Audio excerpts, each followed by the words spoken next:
Everyone. So here there is one. Now we are going to study one more example of arbitrary or variable length arguments. In the previous video, students, we have discussed what is the purpose of arbitrary arguments. We have seen that by using star, by creating the arbitrary argument with the help of a star, what we can do, we can pass a sequence of values to the function. Okay, where we don't know how many values we want to pass beforehand. So in many such situations, we don't know how many values we want to pass any function. Sometimes there are 10 values in a sequence which you want to pass to a function. Sometimes there are five only, okay, in a single program only. Sometimes you want to pass different number of values to a function as an argument.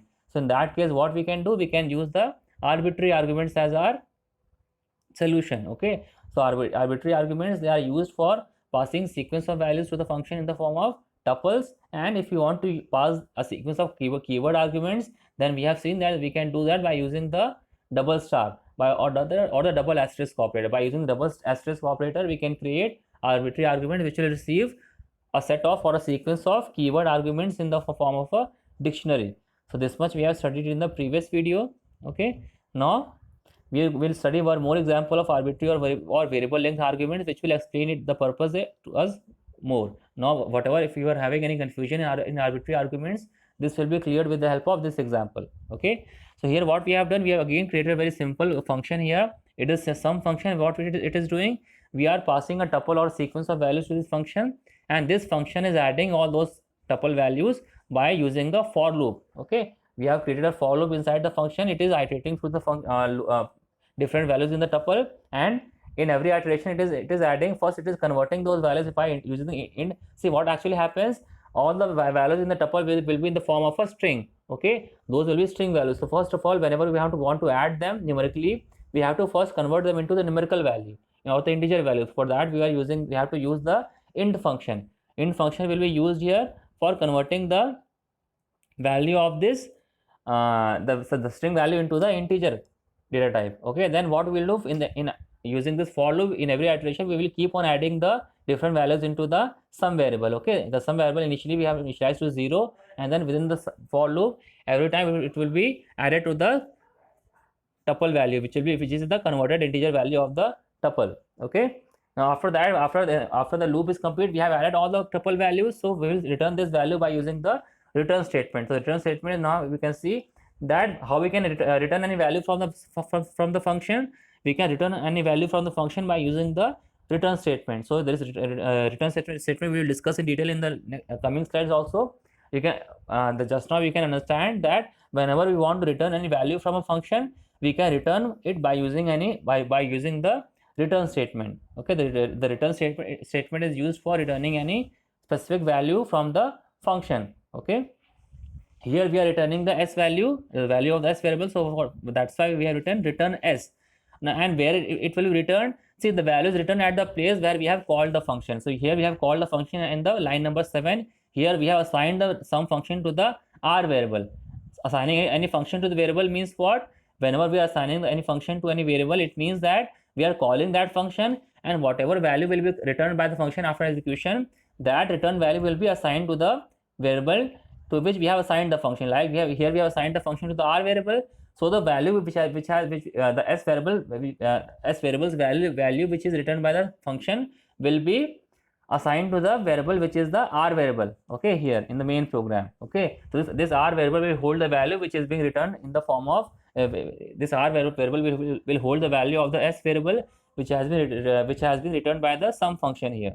Okay, so similarly you can see here that what we have done here, we have called this function 2 times in one program only. We have called some function 2 times and with different number of arguments. In the first time we have passed 3 arguments. Okay, and then the second time we have seen in line number 9 we have passed only 2 arguments, 4 and 5, to this function. So here you see that if we had not used arbitrary arguments here, then we would have straight away we would have got an error, because without using arbitrary arguments it will not be possible for us to pass variable number of arguments to the function. Okay, if we create a default arguments, if we create a default argument in any function, then what is the advantage of that? Then for that default argument it is not compulsory to pass that into the function. So you can also ignore that default argument while calling the function we can also ignore that default argument that we have studied when we were studying default argument. But what is the difference between default argument and arbitrary argument? See, for in arbitrary arguments, you can pass any number of values, any variable number of values in the function. Okay, it is not necessary that those values are default argument values only. Okay, but in the case of default arguments, only the default arguments are given the advantage that we don't have to pass them while calling the function. Okay, we may call the we may if we want we may pass the default values into the function, and if we don't want the default value which we have specified while creating the function, those will be assigned to the by default to the argument there. Okay, so this is the difference between default argument and the arbitrary arguments. In the case of default arguments, whatever arguments we have defined as a default argument were not necessary to be passed while calling the function, but all the other arguments were compulsory to be passed while calling the function. Okay, but in the case of arbitrary arguments, we can call as many a number of arguments, we can pass as many number of arguments as we want while calling the function. Okay, by using the arbitrary arguments. Okay, so I hope the difference is clear between the two. And now this purpose of the function was to show you that we can use this arbitrary arguments in a number of times for passing different number of arguments into a function a number of times in a program. Here also we have done this 2 times. Okay, first we have passed 3 values, and then second time we have passed, and the second time calling the function we have passed only 2 values here, and we can see in the output these 2 values for both this calling of the function, the sum of all the values have been added here, and it has been printed in the main program. The first sum is the 180, which is the sum of the 3 values, and the second sum is the 9, which is the sum of 4 and 5, which have been passed in the second time. Okay, so here we can see that this sum function has been called 2 times with different number of arguments each time, and each time the arbitrary parameter star wire tuple of some function will receive the sequence of arguments in the form of a tuple, because these are simple sequence of values. If we had keyword argument values in the form of key value pairs, then these values would be passed in the form of a dictionary and not a tuple. Okay, this we have studied in the previous video also. Similarly, we can also pass any user entered sequence of values whose length is not known beforehand to a function by using arbitrary arguments. So here what we have done, these values were not passed by these values were not entered by the user. Okay, these values we are passing manually by us only. But what we can also do, we can also we can also pass we can also ask the user to enter the values, and we can use those values to create a tuple, and then we can pass that user entered tuple into the, also you can also pass that user created tuple into the function, and then that tuple also can be manipulated and processed in the function. Okay, so it is also possible to pass any user created tuple also into the function, just like we are passing programmer defined values or fixed values into the arbitrary argument. Okay, similarly we can also create we can also ask the user to enter the values and create any tuple, and then that user created tuple can also be passed as argument to the arbitrary argument defined here. Okay, now we come on to the next topic, which is docstring. It's a very simple topic. Actually, what is docstring?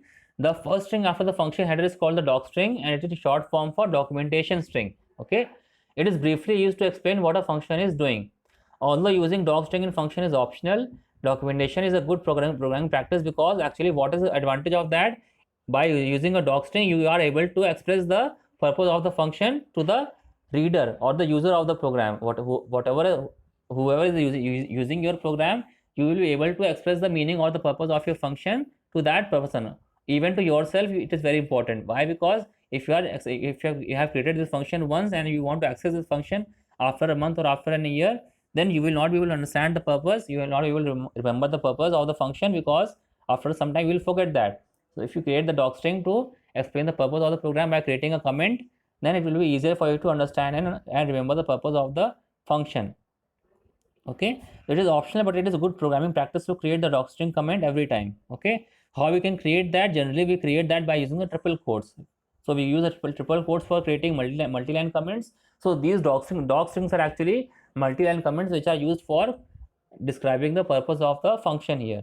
So we can also access, just like we can access the variables of any function, similarly we can also access this docstring in our program. If you want to print this docstring in our program, we can also do that by using the _doc_ attribute of the function. So this underscore doc underscore attribute of the function is used in print statement for printing the doc string. Just like here what we have done, here we have printed the doc string here by using the underscore doc underscore attribute here. See, in the last line here we have written print, then within parenthesis greet dot underscore. So here greet is a function here, and this underscore dot underscore doc underscore is the attribute of the function which is holding the doc string. So just by using the dot operator, we will be able to access and print the doc string here. Just like it is shown here. Here, this doc string was this function greets to the person passed in as a parameter. So this doc string has been printed by using the dot operator along with the underscore doc underscore attribute of this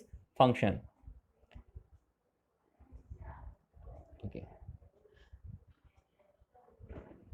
Now we come on to the next slide, which is our return statement. This next topic is return statement. Return statement we have used also in the previous example. What it is used for? The return statement is used to exit a function and go back to the place from where it was called. See how all of us know how is the function? How does the function work? A function works as it is a function is executed only after it is being called. Okay. So syntax of return statement is what? It is return expression then list. So what is an expression list? It is an expression which is being evaluated first, and whatever is the result of the evaluation, it will be passed by the return statement to the calling program. See, whenever we are using functions, one will be always is the program which is calling the function, and second is the function which is being called. So the called function will return some value to the calling function which has called the function, and that return value could either be assigned to any variable. Like in the previous example, what we had done, we had returned the value which was the sum of all the elements in the tuple to the calling function, and that value was stored in the variable here. Similarly, we can also use that return value to do some other we can also use the return value in the program for solving some other purpose also. Like we can also use that for doing some further calculations also. It depends on the requirement and the situation how we can use the return value in our program. Okay. So actually, how does the function work? First of all, in the main program, we will call the function. Okay. After calling the function, the program will execute. It will evaluate some. It will perform some processing, and then what we can do after the processing is done, we can return some value to the called function by using the return statement. So this return statement will have some expression. This expression will be either some simple value could also be used in the form in the place of the expression. We can also pass some variable, simple variable, like what we had done in the previous example. We had we have written here return s. Can you see here all of it? We have written return s. Return s means what? Here this s is itself the expression list here. So here this expression list is consisting of only one value, which is a variable, which is the value of the variable here. Okay, but we here in the place of s, we can also use some expression also, an expression which could be containing a combination of different variables, or it can also contain a combination of different numerical values also. Like we can also have an expression like a plus b, or we can also have a mod b, or a plus 3, a minus 3. Like we could have different variety, a wide variety of expressions in our return statement. So whatever expression we have in the return statement, that expression will first be evaluated, and then after the evaluation is complete, the value will be returned to the calling function. Okay. This statement can contain an expression that gets evaluated and the value is returned. If there is no expression in the statement, or the return statement itself is not present inside a function, then the function will return the none object. So if there is no expression in the return statement, if you are just writing return here and we are not specifying any expression there, then what will happen? The function will return the none object as the return value. In the case if you are using the return statement without any expression, or we are not, or the return statement is not present inside the function, then what will happen? The none object will be returned by the function as the return value. Okay. So if you want that the none object is not returned by the function, and some meaningful value is returned by the function, then we have to use the return statement along with the expression. Okay. Now a simple example is given over here to demonstrate the usage of return statement. Okay, here what is this absolute value function we have created for returning the absolute value of any number. Absolute value means what? If the number is negative, then the value will be positive, and for positive values, the absolute value is positive itself. It remains as positive, and for negative values, the absolute value will be the magnitude, or you can say the positive of the negative value. Like for example, -4, the absolute value will be 4. For -3, the absolute value will be 3, and for 3, the absolute value will remain as 3 itself. So you can say it is a type of mod function for returning the absolute value of any number. So what we have done, we have passed the values. We have called this absolute value function 2 times in the main program. Here in the, you can see at the bottom we have called it 2 times. First time we have passed the value 2 here, and second time we have passed the value -4. So how is the function working? Whatever value argument we are sending is being received by the num variable here as a parameter here in the function, and then this num variable will be checked in the if condition. This if condition will check whether the passed number is greater than or equal to 0 or not. If the number is greater than or equal to 0, it means that it is positive. So what is there for positive numbers? The absolute value is the number itself. So it will return the passed number itself as it is to the calling function. Whatever value we had passed to the calling function, if it is positive, then it will be returned. It will be returned back as it is to the calling function. Okay.